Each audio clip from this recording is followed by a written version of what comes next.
അപ്പൊ നമ്മുടെ economics exam ആണല്ലേ. അപ്പൊ 35 മാർക്കിന്റെ അടുത്ത് നിങ്ങൾക്ക് സ്കോർ ചെയ്യാൻ വേണ്ട കോണ്ടന്റുകളാണ് മിസ് പറഞ്ഞുതരാൻ വേണ്ടി പോകുന്നത്. അപ്പൊ ഇതിൽ പറയാൻ പോകുന്ന ടോപ്പിക്സ് ഒക്കെ എന്ത് ചെയ്യുക, വളരെ വൃത്തിയായിട്ട് തന്നെ പഠിച്ചു പോവാ. 35 മാർക്കിൽ കൂടുതൽ നിങ്ങൾക്ക് സ്കോർ ചെയ്യാൻ പറ്റും.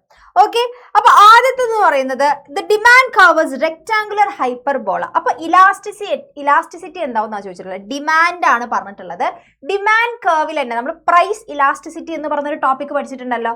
അതായത് ഡിമാൻഡിൽ പ്രൈസിൽ ചേഞ്ച് വരുന്നതിനനുസരിച്ച് ഡിമാൻഡ് എങ്ങനെ റെസ്പോണ്ട് ചെയ്യുന്നു എന്ന് കാണിക്കുന്ന പല ടൈപ്പ് ഡിഗ്രീസ് ആണ് ഈ പ്രൈസ് ഇലാസ്റ്റിസിറ്റി എന്ന് പറയുന്നത് അല്ലെ. അപ്പൊ അതിന്റെ അകത്ത് തന്നെ ഇതാ റെക്ടാങ്കുലർ ഹൈപ്പർബോള എന്ന് പറയുമ്പോൾ നിങ്ങളുടെ ഉള്ളിൽ ഈ ഗ്രാഫ് ഉണ്ടായിരിക്കണം. ദ ഗ്രാഫ് ഇതാ ഇങ്ങനെയായിരിക്കും ഉണ്ടാവുക. ഓക്കെ, ഇതാണ് നമ്മുടെ റെക്ടാങ്കുലർ ഹൈപ്പർബോള എന്ന് പറയുന്നത്. അപ്പൊ ഇത് ഏത് ഇലാസ്റ്റിസിറ്റിയെയാണ് കാണിക്കുന്നതെന്നാണ് ചോദിച്ചത്. ഈ ഇലാസ്റ്റിസിറ്റി വരുന്നത് എത്രയാണ്, ഈക്വൽ ടു 1 ആയിരിക്കും. അതായത് നിങ്ങൾ ഇക്വേഷൻ വെച്ച് ചെയ്ത് കഴിഞ്ഞ് സോൾവ് ചെയ്യുമ്പോൾ നിങ്ങൾക്ക് കിട്ടുന്ന ഉത്തരം എന്ന് പറയുന്നത് 1 ആയിരിക്കും. ഓക്കെ, അപ്പോൾ 1 ആണ് കിട്ടുന്നതെന്നുണ്ടെങ്കിൽ ഈ ഗ്രാഫ് ആയിരിക്കും ഉണ്ടായിരിക്കുക. അപ്പോൾ അത് നമ്മൾ മാർക്ക് ചെയ്യണം. നെക്സ്റ്റ് നമ്മൾ നോക്കാൻ വേണ്ടി പോകുന്നത് goods which are consume together is known അല്ലേ, നോൺ ആസ് എന്നാണ് ചോദിച്ചിട്ടുള്ളത്. അതായത് ഒരുമിച്ച് നമ്മൾ കൺസ്യൂം ചെയ്യുന്ന ഗുഡ്സിനെ നമ്മൾ എന്താ പറയുക, കോംപ്ലിമെന്ററി ഗുഡ്സ് എന്നാണ് പറയാ. ഇങ്കും പെന്നും ഒക്കെ എന്താണ് അതിന് എക്സാമ്പിൾ ആണ്. പിന്നെ ഷൂ, സോക്സ് ഇതൊക്കെ എന്താണ് എക്സാമ്പിൾ ആയിട്ടുള്ളതാണ്. Next features of indifference curve പഠിച്ചിരിക്കുക. 4 മാർക്ക് വരെ ചോദ്യം ചോദിക്കാവുന്ന ഏരിയ ആണ് ഇൻഡിഫറൻസ് കർവിന്റെ ഫീച്ചേഴ്സ് എന്ന് പറയുന്നത്. ആദ്യത്തെ കാര്യം എന്ന് പറയുന്നത് indifference curve slope downwards from left to right ആണ്. അതായത് ഇടത് ഭാഗത്ത്, ഇതാണ് ഇടത് ഭാഗം അല്ലെ, ഇടത് ഭാഗത്ത് നിന്ന് വലത് ഭാഗത്തേക്ക് നീങ്ങി പോകുന്നതാണ് എന്തെന്ന് പറയുന്നത് ഇൻഡിഫറൻസ് കർവ് എന്ന് പറയുന്നത്. ഡൗൺവേർഡ് ആയിട്ടാണ്, താഴേക്ക് ചെരിഞ്ഞാണ് വലത്തോട്ടേക്ക് പോകുന്നത്. Next higher indifference give higher level of satisfaction. ഏറ്റവും മുകളിൽ ഇരിക്കുന്ന ഇൻഡിഫറൻസ് കർവ് ആയിരിക്കും എപ്പോഴും നമുക്ക് എന്ത് തരുന്നത്, ഏറ്റവും കൂടുതൽ സാറ്റിസ്ഫാക്ഷൻ തരുന്നത് അല്ലെ. നോക്കിക്കേ, ഇവിടെ നമ്മൾ ഗുഡ് 1 ഇവിടെ ഗുഡ് 2 എടുത്തു കഴിഞ്ഞാൽ ഇത്രയും ഏരിയ നമുക്ക് എന്ത് കിട്ടുന്നുണ്ട്, ഇത്രയും ഏരിയയിൽ നമുക്ക് എന്ത് കിട്ടുന്നുണ്ട്, സാറ്റിസ്ഫാക്ഷൻ കിട്ടുന്നുണ്ട്. ക്ലിയർ അല്ലേ. പിന്നെ അടുത്തത് two indifference curve never intersect each other. 2 indifference കർവുകൾ തമ്മിൽ ഒരിക്കലും ഇതുപോലെ കൂട്ടിമുട്ടില്ല. അത് എപ്പോഴും ഇതാ ഇങ്ങനെയാണ്, ടച്ച് ചെയ്യാതെ ഇങ്ങനെയായിരിക്കും ഉണ്ടായിരിക്കാം. ഓക്കെ, അങ്ങനെയാണെങ്കിൽ അടുത്ത നിങ്ങൾ പഠിക്കുന്നത് what is cardinal utility analysis. അതൊന്ന് നോക്കി വെക്കണം അല്ലെ. അപ്പൊ കാർഡിനൽ യൂട്ടിലിറ്റീസ് എന്ന് പറഞ്ഞാൽ നമ്പേഴ്സിൽ നമുക്ക് എക്സ്പ്രസ് ചെയ്യാൻ വേണ്ടി പറ്റുന്നതാണ്. അപ്പൊ ഈ കാർഡിനൽ യൂട്ടിലിറ്റി തന്നെ എന്തുണ്ട്, ടോട്ടൽ യൂട്ടിലിറ്റി ഉണ്ട്, അതുപോലെ തന്നെ എന്താണ് മാർജിനൽ യൂട്ടിലിറ്റി,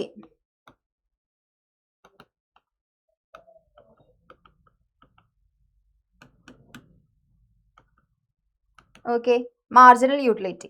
നെക്സ്റ്റ് നമ്മൾ നോക്കേണ്ടത് what you mean by monotonic preference അല്ലെ. ഇത് ചിലപ്പോൾ നിങ്ങളോട് എക്സാമ്പിൾ വെച്ച് ചോദിക്കും, അല്ലെങ്കിൽ എക്സാമ്പിൾസ് തന്നിട്ട് ബണ്ടിൽസ് തന്നിട്ട് ഇതിൽ മോണോടോണിക് പ്രിഫറൻസ് ഏതാണെന്ന് നിങ്ങളോട് എടുത്തെഴുതാൻ വേണ്ടിയിട്ടായിരിക്കും ചോദിക്കുക. അപ്പോൾ അതുകൊണ്ട് ഈ ഒരു ഏരിയ എന്ത് ചെയ്യുക, ശ്രദ്ധിച്ചു വെക്കുക. മോണോടോണിക് പ്രിഫറൻസ് എന്ന് പറഞ്ഞു കഴിഞ്ഞാൽ ഇപ്പം ഞാൻ 2 ബണ്ടിൽ കാണിക്കുക നിങ്ങൾക്ക്. ഇതെന്ന് വെച്ചാൽ ആപ്പിൾ ഓറഞ്ച് ഉണ്ട്, 2 ആപ്പിൾ 2 ഓറഞ്ച് എന്നുള്ളൊരു ബണ്ടിൽ. രണ്ടാമത്തേൽ എങ്ങനെയാണെന്ന് വെച്ചാൽ 3 ആപ്പിള് 4 ഓറഞ്ച്. പിന്നെ അതേപോലെ തന്നെ ഞാൻ കാണിക്കുകയാണെങ്കിൽ 2 ആപ്പിള് അല്ലെങ്കിൽ 3 ആപ്പിള് 3 ഓറഞ്ച്. ഇതിൽ ഏത് ബണ്ടിലായിരിക്കും നമ്മൾ എടുക്കുന്നുണ്ടാവുക, ഏറ്റവും കൂടുതലുള്ള ബണ്ടിലായിരിക്കും അല്ലേ. നമുക്ക് കൂട്ടത്തിൽ നിന്ന് ഏറ്റവും കൂടുതൽ തരുന്ന ബണ്ടിലായിരിക്കും നമ്മൾ എപ്പോഴും ചൂസ് ചെയ്യുക. ഇതിനെയാണ് നമ്മൾ മോണോടോണിക് പ്രിഫറൻസ് എന്ന് പറയുന്നത്. അതായത് ഏതെങ്കിലും 2 ബണ്ടിലുകൾ താരതമ്യം ചെയ്യുമ്പോൾ മറ്റ് ബണ്ടിലിനെ അപേക്ഷിച്ച് കുറഞ്ഞത് ഒരു ചരക്കെങ്കിലും കൂടുതലുള്ളതും എന്നാൽ മറ്റു ചരക്കുകളുടെ അളവ് കുറവില്ലാത്തതുമായ ബണ്ടിലിനെ ഉപഭോക്താവ് കൂടുതൽ തിരഞ്ഞെടുക്കുന്നു, അല്ലെങ്കിൽ കൂടുതൽ മുൻഗണന നൽകുന്നു. മോണോടോണിക് പ്രിഫറൻസ് എന്നാണ് പറഞ്ഞിട്ടുള്ളത്. Between any 2 bundles the consumer prefer the bundle which has more of at least one of the goods and no less of the other goods as compared to the other bundles അല്ലെ. മറ്റേതായിട്ട് compare ചെയ്യുന്ന സമയം നോക്കുമ്പോൾ ഇതിലെല്ലാം compare ചെയ്ത് നോക്കുമ്പോൾ ഇതിലാണ് ഏറ്റവും കൂടുതൽ എന്തുള്ളത്, ഗുഡ്സ് കിട്ടുന്നത്. അത് നമ്മൾ എന്ത് ചെയ്ത് ചൂസ് ചെയ്യണം. നെക്സ്റ്റ് നമ്മൾ നോക്കേണ്ടതാണ് price of a commodity increased from 10 to 15, quantity demand decrease from 100 to 60 എന്നാണ് പറഞ്ഞിട്ടുള്ളത്. അപ്പോൾ ഫൈൻഡ് ഔട്ട് ദ ED ആണ്, ഇലാസ്റ്റിസിറ്റി ഓഫ് ഡിമാൻഡ് ആണ് നമ്മളോട് കണ്ടെത്താൻ വേണ്ടി പറഞ്ഞിട്ടുള്ളത്. ഇവിടെ എത്രയാണ് കമ്മോഡിറ്റിയുടെ പ്രൈസ്, P അത് എത്രയായിരുന്നു, ഫ്രം 10 to 15 ആയി. ആദ്യം 10 ആയിരുന്നു, അതെന്താ ഉയർന്നു, 15 ആയിട്ട് മാറി അല്ലേ. അപ്പോൾ ഇവിടെ എത്ര ചേഞ്ച് വന്നത്, ഇവിടെ വന്ന ചേഞ്ച് ഡെൽറ്റ എന്ന് പറയുന്നത് 5 ആണ്. ഡെൽറ്റ P എന്ന് പറയുന്നത് എത്രയാണ്, 5 ആണ്. ഇനി അതേപോലെ തന്നെ ക്വാണ്ടിറ്റി ഡിമാൻഡ് ഡിക്രീസ് ചെയ്യണം അല്ലെ. പ്രൈസ് കൂടിയ സമയത്ത് ഡിമാൻഡ് ഡിക്രീസ് ചെയ്യുന്നതാണ് പറഞ്ഞിട്ടുള്ളത്. അപ്പോൾ ക്വാണ്ടിറ്റി ഡിമാൻഡ് നമ്മൾ Q എന്നാണ് കാണിക്കുക. അപ്പോൾ ആദ്യം എത്രയായിരുന്നു, 100 ഉണ്ടായിരുന്നു. അത് Q1 എന്ന് പറയുമ്പോൾ എത്രയായി? 60 ആയിട്ട് മാറി. അപ്പോൾ ഇവിടെ എത്രയാണ്? ഇവിടെ 40, ഡെൽറ്റ ക്യൂ എന്ന് പറയുമ്പോൾ 40 ആണ്. ശരിക്കും -40 ആണല്ലേ. 60 നമ്മൾ 100 ആണ് കുറയ്ക്കുക. അപ്പോൾ -40 കിട്ടും. പക്ഷെ ആ മൈനസ് നിങ്ങൾ വലിയ കാര്യമാക്കി എടുക്കേണ്ട, അത് നമ്മൾ മൈൻഡ് ചെയ്യുന്നില്ല. അപ്പോൾ എത്രയാണ്? ഇവിടെ 40 ആണ് നമുക്ക് കിട്ടിയിട്ടുള്ളത്. അപ്പോൾ ഇക്വേഷൻ എന്തായിരുന്നു മക്കളെ? ഇക്വേഷൻ എന്ന് പറയുന്നത് delta Q divided by delta P into P divided by Q എന്നതാണ് നമ്മുടെ ഇക്വേഷൻ വരുന്നത്. അപ്പോൾ നമ്മൾ ആദ്യം ഡെൽറ്റ ക്യൂ എന്ന് പറഞ്ഞ എത്രയാണ്? 40 ഡിവൈഡ് ബൈ 5 ഇൻറ്റു ഇവിടെ എത്രയായിരുന്നു? പി എന്ന് പറയുന്നത് P1 എന്ന് പറയുന്നത് എത്രയായിരുന്നു? 10 ആയിരുന്നു. 10 ഡിവൈഡഡ് ബൈ ക്യൂ എന്ന് പറയുന്നത് 100 ആണ്. അപ്പോൾ 45 8 ആണ് വരാൻ തോന്നുന്നുണ്ട്. ഓക്കെ, കാൽക്കുലേറ്റർ എടുത്തിട്ട് നമുക്ക് നോക്കാം. ഓക്കെ, 40 ഡിവൈഡഡ് ബൈ 5 പറയുമ്പോൾ 8 തന്നെയാണ്. അതെ, 8 ഇൻറ്റു 0.1 ആണ് വരിക. ഓക്കെ, അപ്പോൾ 8 ഇൻറ്റു 0.1 എന്ന് പറയുമ്പോൾ നമുക്ക് കിട്ടുന്ന ഉത്തരം 0.8 ആണ്. 0.8 എന്ന് പറയുമ്പോൾ എത്രയാണ് മക്കളെ? 1നേക്കാൾ കുറവല്ലേ അല്ലേ? <1 ആണ് വരുന്നത്. അപ്പോൾ വലിയ രീതിയിൽ എന്താണ്? മാറ്റം വന്നിട്ടില്ല. ക്ലിയർ അല്ലേ? അപ്പോൾ ഇൻഇലാസ്റ്റിക് ആണ് അല്ലേ? ഇൻഇലാസ്റ്റിക് ആണ്. അതാണ് ED എന്ന് പറയുന്നതാണ് 0.8 ആണ് കിട്ടിയത്. അപ്പോൾ എന്ത് വന്നിട്ടില്ല? പ്രൈസ് ചേഞ്ച് ചെയ്ത സമയത്ത് വലിയ രീതിയിൽ ഡിമാൻഡിൽ മാറ്റം വന്നില്ല. ഇലാസ്റ്റിക് അല്ല, വലിച്ചു നീളുന്നില്ല, ഇല്ല എന്നതാണ് ആൻസർ വരിക. ഇൻഇലാസ്റ്റിക് ആണ് ആൻസർ വരിക. നെക്സ്റ്റ് നമ്മളോട് കണ്ടെത്താൻ വേണ്ടി പറയുന്ന അടുത്ത ക്വസ്റ്റ്യൻ എന്ന് പറയുന്നത്, അതായത് price elasticity of demand measures the degree of responsiveness of quantity demanded of a commodity to the change in price അല്ലേ?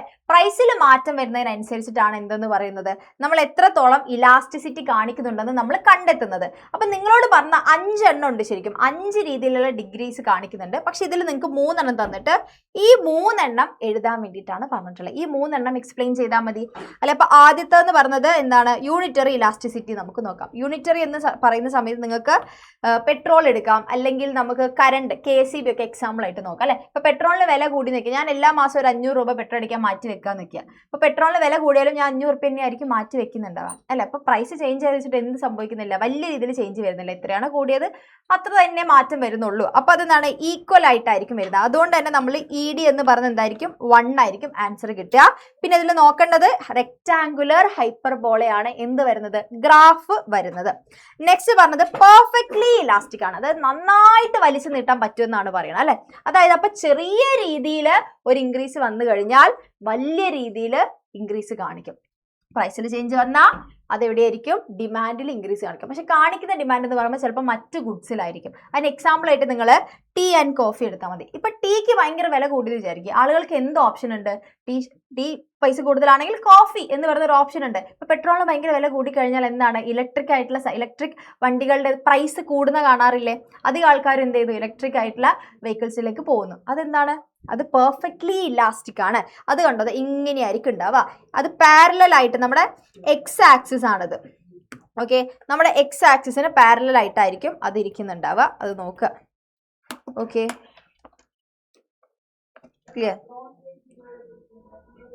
പാരലൽ ടു എക്സ് ആക്സിസ് ആയിരിക്കും ഉണ്ടാവുക. നെക്സ്റ്റ് പറഞ്ഞിട്ടുള്ളത് പെർഫെക്റ്റ്ലി ഇൻഇലാസ്റ്റിക് ആണ്. ഇൻഇലാസ്റ്റിക് എന്ന് പറഞ്ഞാൽ ഒരു മാറ്റം ഉണ്ടാവില്ല, അത് അങ്ങനെ തന്നെ നിൽക്കും, 0 ആയിരിക്കും ചേഞ്ച് എന്നാണ് പറയുന്നത്. അതായത് ഇപ്പം മരുന്ന് ടാബ്ലറ്റ്സ് നിങ്ങൾക്ക് എടുക്കാം അല്ലെ? ഇപ്പൊ ടാബ്ലറ്റ്സ്, ഇൻസുലിൻ, ഇതിനൊക്കെ എന്തെങ്കിലും പ്രൈസിൽ ചെറിയ കുറവ് വന്നു വെച്ചിട്ട് നാട്ടുകാരെല്ലാവരും കൂടെ പോയിട്ട് കുറെ ടാബ്ലറ്റ്സ് വാങ്ങി വീട്ടിൽ വെക്കുമോ? ഇല്ല, ആവശ്യക്കാർ മാത്രമേ വാങ്ങൂ. ഇപ്പൊ വില കൂടിയാലും ശരി കുറഞ്ഞാലും ശരി അതിന്റെ ആൾക്കാരെ വാങ്ങുള്ളൂ. ഓക്കെ, അതാണ് പെർഫെക്റ്റ്ലി ഇൻഇലാസ്റ്റിക് എന്ന് പറയുന്നത്. അത് എന്താണ്? 0 ആയിരിക്കും. അതിൻ്റെ എന്ന് പറയുന്നത് വേർട്ടിക്കൽ ആയിട്ട് അല്ലെ? നമ്മളെ എക്സ് ആക്സിസിന് വേർട്ടിക്കൽ ആയിട്ടായിരിക്കും ഉണ്ടായിരിക്കുക. അപ്പോൾ ഇത്രയും കാര്യങ്ങൾ നോട്ട് ചെയ്ത് വെക്കണം. നെക്സ്റ്റ് നിങ്ങളോട് ചോദിക്കും increase in demand, decrease in demand graphically ഇലുസ്ട്രേറ്റ് ചെയ്യാൻ വേണ്ടി പറയും. അതായത് ഡിമാൻഡിൽ വരുന്ന മാറ്റത്തെയാണ് പറയുന്നത്. നമ്മൾ സാധാരണ നമ്മുടെ ഡിമാൻഡ് കർവ് എങ്ങനെയാണ് ഉണ്ടാവുക? ഇങ്ങനെയാണ് നമ്മുടെ ഡിമാൻഡ് കർവ് ഉണ്ടായിരിക്കുക. ഓക്കെ, ഇവിടെ എന്താണ്? പ്രൈസ്. നമ്മളിവിടെ എന്താണ്? പ്രൈസ് അല്ലേ? പ്രൈസ്, ക്വാണ്ടിറ്റി, ഇങ്ങനെയാണ് ഉണ്ടാവുക. അപ്പൊ ഈ ഡിമാൻഡ് കർവിൽ ഇൻക്രീസ് സംഭവിക്കുന്നു, ഡിക്രീസ് സംഭവിക്കുന്നു. ഇതാണ് കാണിച്ചത്. അപ്പൊ പ്രൈസിലല്ല പറയുന്നത്, ഡിമാൻഡ് കർവിലാണ് മാറ്റം വരുന്നത്. അപ്പൊ പ്രൈസ് അല്ല, നോൺ പ്രൈസ് ഫാക്ടേഴ്സിനെയാണ് നമ്മൾ കണ്ടെത്തേണ്ടത് അല്ലെ? നമ്മളൊരു സാധനം വാങ്ങുമ്പോൾ എപ്പോഴും അതിന്റെ വില മാത്രമല്ല. ഇപ്പൊ വില നമ്മൾ ബേസിക് ആയിട്ട് നോക്കുമെങ്കിലും ഇപ്പൊ ഏതെങ്കിലും ഒരു സാധനത്തിനോട് എനിക്ക് ഇഷ്ടമുണ്ടെങ്കിൽ എത്ര വില കൂടിയാലും ശരി ഞാൻ വാങ്ങിക്കും.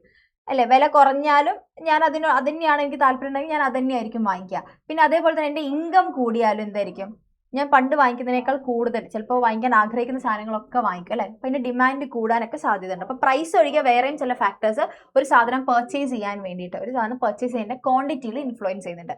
അപ്പോൾ അത് പ്രകാരം നമ്മുടെ ഗ്രാഫ് എങ്ങനെയാണ് വരിക?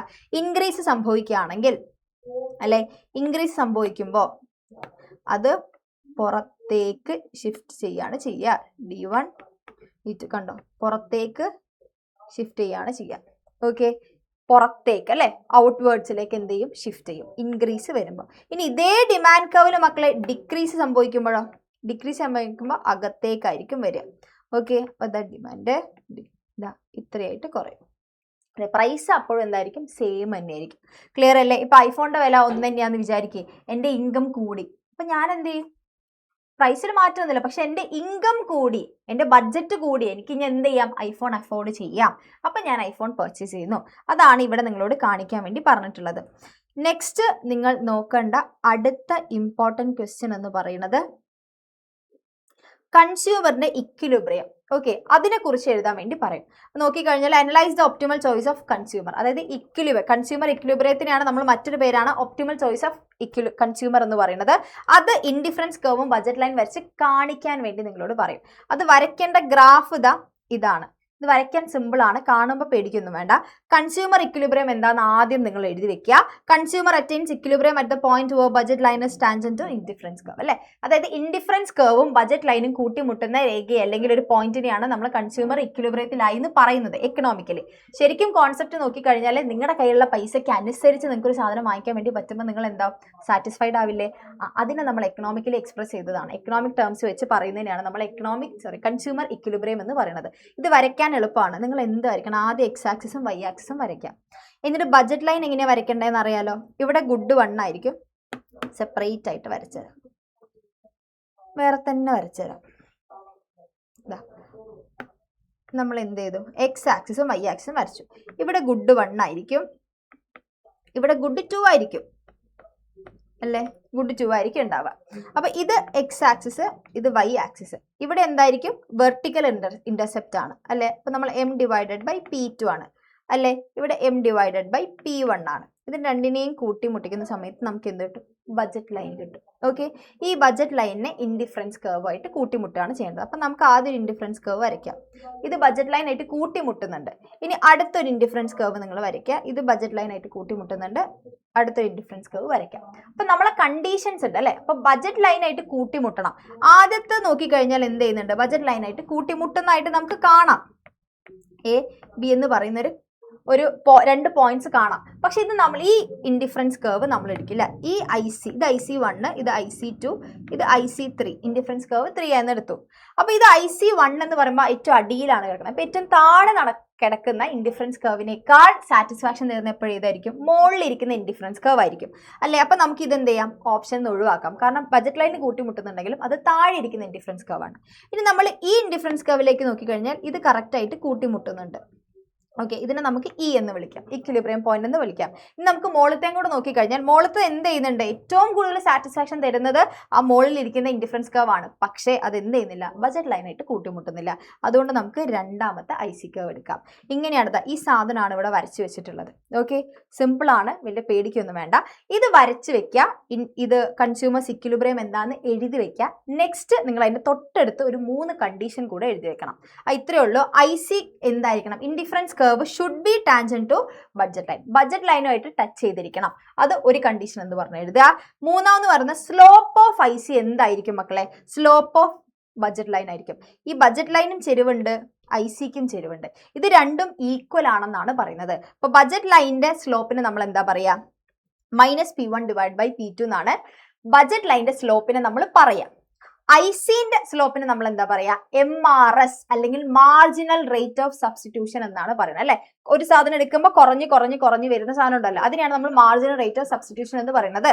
അപ്പൊ അത് equal to MRS equal to എന്തായിരിക്കും, -P1/P2. ഇത്രയും എഴുതി കഴിഞ്ഞാൽ നിങ്ങൾക്ക് എന്തായിരിക്കും, കൺസ്യൂമർ ഇക്വിലിബ്രിയത്തിന്റെ കംപ്ലീറ്റ് മാർക്ക് നിങ്ങളുടെ പോക്കറ്റിൽ ഇരിക്കുന്നതായിരിക്കും. അപ്പൊ ഇത്രയും ഇത്രയും ഏരിയാസ് എന്ത് ചെയ്യുക, ഒന്ന് വൃത്തിയായിട്ട് നോക്കി വെച്ച് കഴിഞ്ഞാൽ നിങ്ങൾ വിചാരിക്കുന്ന പോലെ തന്നെ നല്ല രീതിയിൽ നിങ്ങൾക്ക് മാർക്ക് സ്കോർ ചെയ്യാൻ വേണ്ടി പറ്റും. അപ്പൊ അടിപൊളിയായിട്ടിരിക്കുക. Happy learning, keep learning.